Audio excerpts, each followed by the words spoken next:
নমস্কার, আমি জ্যোতিষী শ্রী গৌর ভট্টাচার্য। হ্যাঁ, থাম্বনেইলে ঠিকই পড়েছেন যে ধনুরাশির জাতক বা জাতিকাদের জন্য এই মার্চ মাসের শেষ 15টা দিন কেমন যাবে।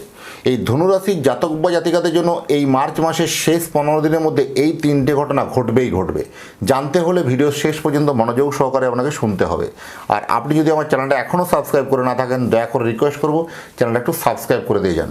আর আপনি কোথা থেকে ভিডিওটা আমার শুনছেন বা দেখছেন, একটু আপনার লোকেশনের নামটা লিখে দিয়ে যান, তাহলে বুঝতে পারবো কোথায় কোথায় আমার ভিডিওটা পৌঁছাচ্ছে। আর আমি জ্যোতিষী শ্রী গৌর ভট্টাচার্য। আমার চেম্বার হলো সারা ভারতবর্ষে একটাই চেম্বার, অন্যান্যদের মতো বিভিন্ন পাড়ায় পাড়ায় আমার চেম্বার নেই। যারা আসতে চাইছেন, নিখুঁতভাবে জানতে চান জন্মকুণ্ডলী নিয়ে, তাদেরকে একটু কষ্ট করে আসতে হবে। বাঁকুড়া প্রতাপবাগান 6 নম্বর সরণি। প্রত্যেক দিন বসি। অন্যান্যদের মতো বিভিন্ন পাড়ায় পাড়ায় চেম্বার, বিভিন্ন হোটেলে চেম্বার, বিভিন্ন শহরে চেম্বার আমার নেই। প্রতিদিন একই জায়গায় চেম্বার। আমি এটাই বিশ্বাস করি, যদি আমরা সঠিক বিচার বা সঠিক প্রেডিকশান করতে পারি, 10টা 20টা চেম্বার করার কোনো প্রয়োজন নেই। এক জায়গায় বসলেই মানুষ, সমস্ত জায়গার মানুষ কিন্তু আসতে পারবে। যাই হোক, এতক্ষণ ধরে অধীর আগ্রহে যারা অপেক্ষা করে আছেন এই ঘটনাগুলো জানার জন্য বা শোনার জন্য, তাদেরকে আবার বলে দিয়ে যায় যে যদি মনে হয় আপনার জন্ম তারিখ বা জন্ম সময় সম্বন্ধে কোনো কনফিউশন থাকে, দুটো হাতের ছবি তুলে হোয়াটসঅ্যাপ করে পাঠান। হস্তরেখার উপর বিচার করে আপনাকে প্রেডিকশান করতে পারবো ও বলতে পারবো। জ্যোতিষ মানে কোনো 1 মিনিটের প্রতিকার বা 1 মিনিটের জাদু বা 1 মিনিটের মধ্যে বিচার কিন্তু নয়।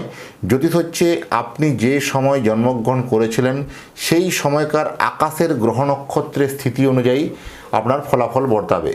আকাশের স্ক্রিনশট বলি। আকাশের স্ক্রিনশট হচ্ছে, আপনি যদি মোবাইলটা এখন যে দেখছেন, যদি স্ক্রিনশট নেন, এই মুহূর্তে যা যা দেখছে আপনার কাছে একটা প্রতিচ্ছবি হয়ে থাকবে। ঠিক অনুরূপভাবে আপনি যখন জন্মগ্রহণ করেছিলেন, যেদিন জন্মগ্রহণ করেছিলেন সেই দিন আকাশের গ্রহ নক্ষত্রের যে স্থিতি ছিল, সেই তার একটা যদি স্ক্রিনশট নেওয়া হয়, কোন গ্রহ কোথায় ছিল, কোন নক্ষত্রে ছিল, কার সাথে ছিল, সেই সমস্ত তথ্যগুলোটা আপনার জন্ম ছকের মধ্যে বা জন্ম কুণ্ডলীর মধ্যে লিপিবদ্ধ হলো। সেই তার পরিপ্রেক্ষিতে আপনার জীবনটা কিন্তু অতিবাহিত হবে। যে লাইফস্টাইলটা এইভাবে প্রেডিকশন হতে পারে, এইভাবেই চলবে, এইভাবে চলা উচিত। এইভাবেই কিন্তু প্রেডিকশান করলে যথেষ্ট পুঙ্খানুপুঙ্খভাবে আপনি ফলাফলগুলো ভালো দেখতে পাবেন। অনেক বড় পরিবর্তন হবে এই ধনুরাশির জাতক বা জাতিকাদের জন্য। রাশির অধিপতি বৃহস্পতি, সেই বৃহস্পতি বক্রী থেকে মার্গী হচ্ছে। এটা আপনার জন্য একটা যথেষ্ট বরদান হয়ে আসতে চলেছে। মান, যশ, নেম, ফেম, অর্থ, আর্থিক, টাকা পয়সা, ধন সম্পত্তি প্রচুর কিন্তু এই 15টা দিনে হঠাৎ করে আসতে পারে। মার্চ মাসটা তো আসবে, পরে পরের মান্থ পর্যন্ত আসবে। এই 15 দিনের মধ্যে হঠাৎ করে ফাটকা লাভ, আর্থিক লাভ হবে।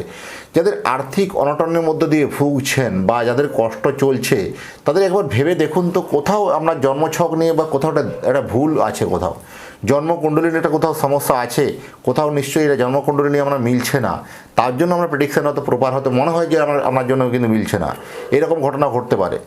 আইনি ঝামেলা থেকে কিন্তু মুক্তি পাবেন। আইনি ঝামেলা থেকে যথেষ্ট কিন্তু মুক্তি, যথেষ্ট কিন্তু সাকসেসফুলভাবে আপনি বেরোতে পারবেন। কোনো আইনি জটিলতা বা ল্যান্ড প্রপার্টি সংক্রান্ত কোনো ঝামেলা চলছিল, সেই ঝামেলা থেকে আপনি বেরোতে পারবেন। পিতামাতার শরীর স্বাস্থ্য নিয়ে আপনাকে একটা উদ্বেগের বিষয়। পিতামাতার শরীর স্বাস্থ্যের একটা অবনতি হতে পারে, সেগুলো থেকে একটু সচেতন থাকা অবশ্যই উচিত আছে। বা যারা বিশেষ করে ব্যবসা ক্ষেত্রে বা বিদেশে কর্ম করেন, যারা বিদেশে গিয়ে চাকরি করেন, তাদের জন্য এই সময় কিন্তু একটা ভালো খবর বলবো, তাদের এই সময় কর্ম পরিবর্তনের একটা সম্ভাবনা কিন্তু দেখা দিতে পারে। এটাও আপনার জন্য যথেষ্ট ভালো খবর বলবো। বিদেশে যারা চাকরি করেন তাদের জন্য এই সময়টা অবশ্যই ভালো খবর বলবো।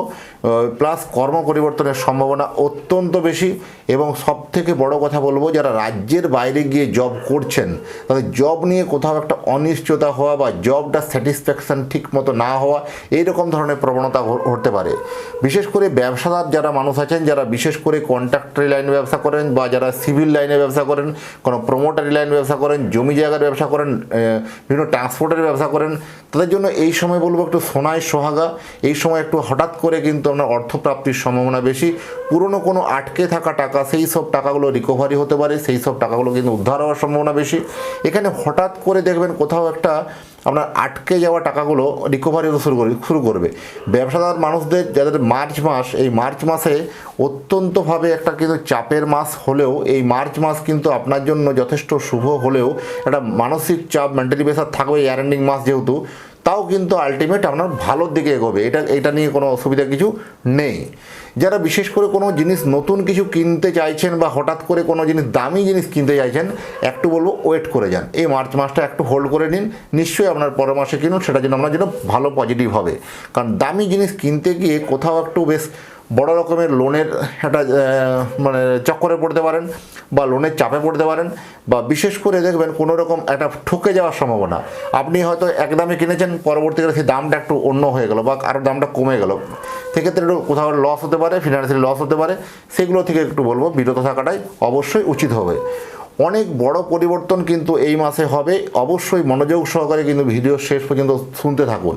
আর আপনি যদি আপনার সন্তানের জন্ম কুণ্ডলী বানাতে চান, তাহলে আপনার সন্তানের নাম, জন্ম তারিখ, জন্ম সময়, জন্মস্থান, এই তথ্যগুলো পাঠিয়ে দিন। পৃথিবীর মানচিত্রে আপনি যে কোনো জায়গায় থাকুন না কেন, এই কুষ্টি তৈরি করে এবং কুষ্টি বিচার করে ডিটেলস আপনার অ্যাড্রেসে বাই পোস্ট দ্বারা আপনাকে পাঠাতে পারবো। আর যদি মনে হয় যে আপনি আমার কাছে সঙ্গে সঙ্গে কথা বলবেন বা সরাসরি কথা বলতে পারেন, মানে ভিডিও কল, অডিও কল, যেটা কমফোর্টেবল মনে হবে সেটা কথা বলতে পারবেন। সন্তানের আপনি জন্মছক দেখে জানতে পারবেন আপনার সন্তানের বিবাহযোগ্য কখন, সন্তানের কর্মজীবন কখন, সন্তানের পড়াশোনা কেমন হবে, সন্তানের কেরিয়ার কেমন হবে, সমস্ত বিষয়ে আলোকপাত করব। প্রত্যেকটা পয়েন্ট টু পয়েন্ট ধরে আপনাকে বিচার করে প্রেডিকশন করে আপনার অ্যাড্রেসে বাই পোস্ট দ্বারা আপনাকে পাঠাতে পারবো। যাই হোক, এতক্ষণ ধরে অধীর আগ্রহে যারা ভিডিওটা শুনছেন বা দেখছেন, তাদেরকে এবং তাদের পরিবারের প্রতি মঙ্গল কামনা করে আজকের ভিডিওটাকে এখানেই শেষ করলাম। নমস্কার।